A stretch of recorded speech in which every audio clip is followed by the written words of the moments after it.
সবাইকে। কেমন আছেন সবাই? আশা করছি সবাই খুব ভালো আছেন। তো welcome back to my channel. আমি আরও একটা ভিডিওর সাথে চলে এসেছি তোমাদের সামনে। আজকে ভাবলাম ইন্ট্রোটা একটু অন্যভাবে দিই, আর সবার প্রথমে দেখিয়ে দিচ্ছি আমার এই গাছগুলো।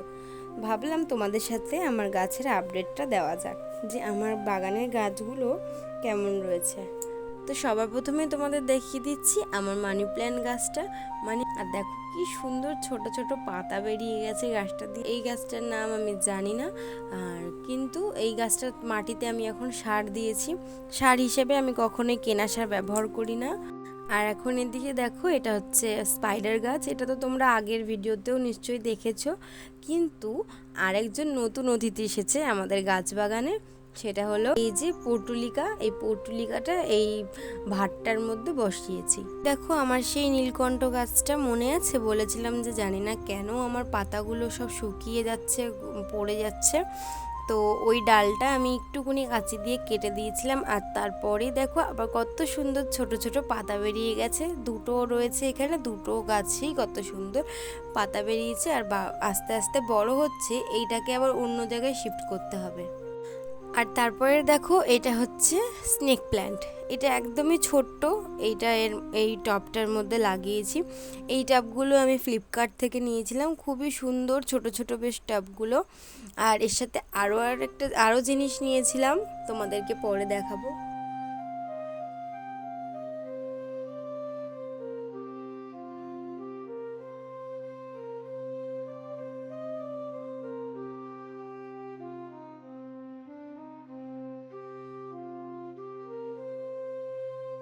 আর এখন চলে এসেছি বাইরের দিকে। আর এই যে আমার গাঁদা ফুলের গাছটা, এটা কিন্তু আমি দানা থেকে চারা তৈরি করেছি।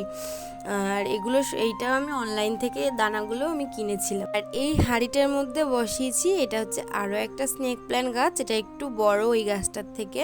আর এইদিকে রয়েছে আরও একটা গাঁদা ফুলের গাছ। এই গাছটাকে চিনতে পেরেছো? এটা হচ্ছে সেই কলকে গাছটা, যেটার পাতা একদম ঝরে গেছিলো জলে ডুবে। আর তারপরে আমি ডালটা কেটে দিয়ে আর নিয়মিত সার জল দিয়েছি। আর দেখো এখন পাশ থেকে আবার নতুন পাতা গজিয়েছে। আর সাথে তো রয়েছে আমার শিউলি ফুলের গাছ। এখন আমি ঘরে চলে এসেছি, আর ঘরে এসে একদিকে প্রেসার কুকারে ডাল আর আরেকদিকে ভাত বসিয়েছি। আর এদিকে বরবটি আলু কেটে রেখেছি, সকালবেলায় ভাজা করব, রুটি দিয়ে খাওয়া হবে। তো এখন আটা নিয়ে বসে পড়েছি, আটাটা মেখে নেব।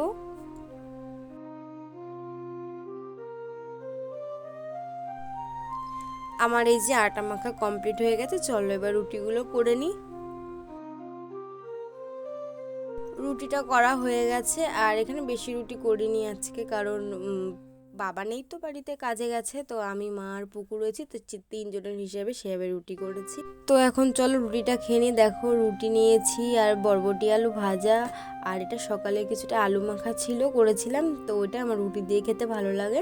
আর এদিকে রয়েছে একটা সবজি, এটাও সকালে করেছিলাম। তো চলো খেয়ে নিই এখন, তারপরে তোমাদের সাথে আবার কথা হচ্ছে। আর এই ব্লগে আছে শুধু রান্না বান্না আর খাওয়া দাওয়া, কারণ আজকের দিনটা আমার প্রচণ্ড বোরিং গেছে আর ল্যাদ খেতে খেতে কেটে গেছে। দেখো একটা হ্যান্ডমেড টাব, এটা আমি বানিয়েছি। এটা হচ্ছে তোমার বোতলের যে নিচের অংশটা থাকে সেটা কেটেছি, কেটে এইভাবে বানিয়েছি। এর মধ্যে একটা মানি প্ল্যান্ট গাছ মাটি দিয়ে বসাবো। আর এটার ওপরে আমি একটুখানি সাদা কালারের বাবার পেন্ট ছিল, মানে কালার, তো সেটাই করে দিয়েছি। আর ভাবলাম একটু ডিজাইন করে দিই, তাই জন্য একটু অরেঞ্জ কালার দিয়ে একটু পুটি পুটি করে দিয়েছি। আর হচ্ছে একটা ফুল এঁকে দিয়েছি। কেমন হয়েছে আমাকে একটু কমেন্ট করে জানাবে। এরপরে আমি আবারও চলে এসেছি রান্নাঘরে, আর এসে সমস্ত সবজিগুলো কেটে নিয়েছি যেগুলো রান্না করব দুপুরের জন্য। তো এদিকে দেখো পুঁই শাক কেটে নিয়েছি। এখানে রয়েছে আলু, পেঁয়াজ, আদা, মানে গাঁটি কচু আলুর তরকারি করব, তাই জন্য এই যে গাঁটি কচুটা রয়েছে। আর তারপরে রয়েছে এখানে ঝিঙে। ঝিঙেটা হচ্ছে তোমার ঝিঙে পাতুরি করা হবে পেঁয়াজ আর লঙ্কা দিয়ে।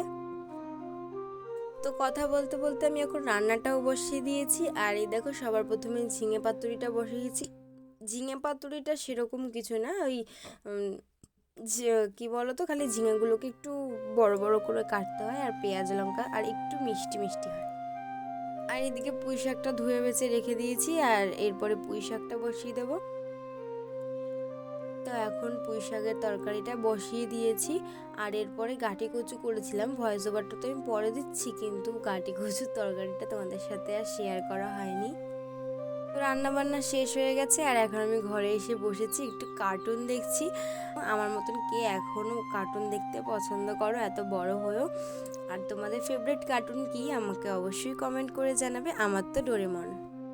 আর স্নান তো আমার সকালেই হয়ে গেছিলো, স্নান টান করেই তারপরে সব কিছু রান্নাবান্না বসিয়েছি আর এখন খেতে বসেছি। দেখো ভাত আর এই যে তোমার সেই ঝিঙে পাতুরিটা, আর নিয়েছি পুঁই শাক, আর এইদিকে এই যে গামলায় রয়েছে তোমার গাঁটি কচু আলুর তরকারিটা। তো সবার প্রথমে আমি একটু ঝিঙে পাতুরি দিয়ে ভাতটা খেয়ে নিচ্ছি। ঝিঙে পাতুরিটা সত্যি খুব সুন্দর হয়েছিল, আর এরকমভাবে আমিও করি, মাও করে, খুবই ভালো লাগে আমাদের খেতে। তারপরে একটু পুঁই শাক দিয়ে মেখে ভাতটা খেয়ে নিলাম। আর গাঁটি কচু ছিল কিন্তু আমি নিইনি, আমার কিন্তু ভালো লাগে খেতে, কিন্তু জানি না কেন ইচ্ছে করছিল না একদমই খেতে। তো শেষে আর একটু ভাত ছিল, তো ওইটা দিয়ে আমি আবার একটু পুঁই শাক নিয়ে নিয়েছি, কারণ পুঁই শাকটা আমার খুবই ভালো লেগেছে, মানে নিজেই বলছি, সত্যি ভালো হয়েছে।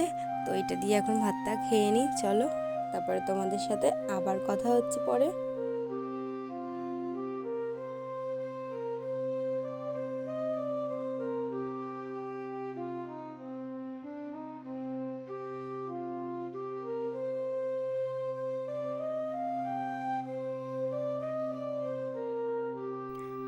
তো খেয়ে দিয়ে আমি একটু শুয়েছিলাম, আর তারপরে এখন উঠে গেছি। আর বাবা গেছিলো মাসি বাড়িতে, তো মাসি বিরিয়ানি করেছিল, তো বিরিয়ানি পাঠিয়েছে।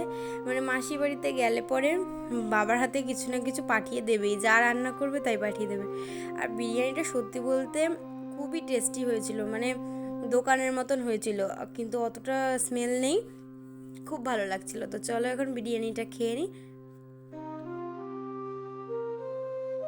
তারপরে সন্ধ্যের পর থেকে সেরকম কিছু করিনি, তাই জন্য আর তোমাদের সাথে শেয়ারও করিনি। আর এখন রাত হয়ে গেছে, রাতের খাওয়া দাওয়া কমপ্লিট, এখন বাজে 11:30। আর এরপরে আমরা ঘুমিয়ে পড়বো, সবারই খাওয়া হয়ে গেছে, আবার সকালবেলা উঠতে হবে। তো চলো ঘুমিয়ে পড়বো এখনই। আর ভিডিওটা আজকে এখানেই শেষ করছি। তোমাদের যদি ভিডিওটা ভালো লেগে থাকে তাহলে অবশ্যই লাইক কমেন্ট আর শেয়ার করবে, আর আমার চ্যানেলটা সাবস্ক্রাইব করে আমার পাশে থেকো, আর জানাবে যে আমার ভিডিও কেমন লাগছে তোমাদের। আর সবাই ভালো থাকবে, সুস্থ থাকবে, সাবধানে থাকবে। আসছি তবে, টাটা, গুড নাইট।